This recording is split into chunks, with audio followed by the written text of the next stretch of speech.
and then immediately dropped food.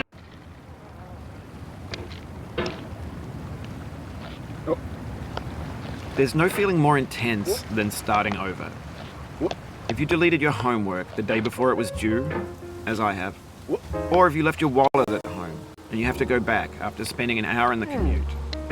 If you won some money at the casino and then put all your winnings on red but it came up black. If you got your best shirt dry cleaned before a wedding and then immediately dropped food on it. If you won an argument with a friend and then later discovered that they just returned to their original view. Starting over is harder than starting up. If you're not ready for that, like if you've already had a bad day, then what you're about to go through might be too much. Feel free to go away and come back. I'll be here. Alright, thanks for coming with me on this trip. I'll understand if you have to take a break at any point. Just find a safe place to stop and quit the game. And don't worry, I'll save your progress, always, even your mistakes. This game is a homage to a free game that came out in 2002, titled Sexy Hiking. The author of that game was Jazuo, a mysterious Czech designer who was known at the time as the father of B games. And B games are rough assemblages of found objects.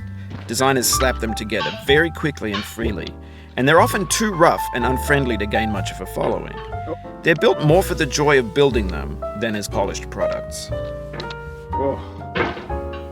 In a certain way, Sexy Hiking is the perfect embodiment of a B game. It's built almost entirely out of found and recycled parts, and it's one of the most unusual and unfriendly games of its time. In it, your task is simply to drag yourself up a mountain with a hammer.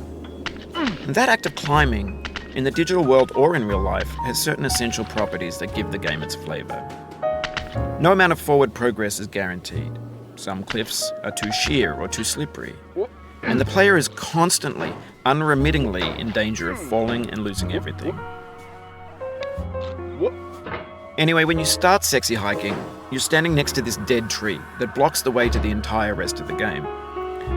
It might take you an hour to get over that tree, and a lot of people never got past it. You prod and you poke at it, exploring the limits of your reach and your strength, trying to find a way up and over. And there's a sense of truth in that lack of compromise. Most obstacles in video game worlds are fake. You can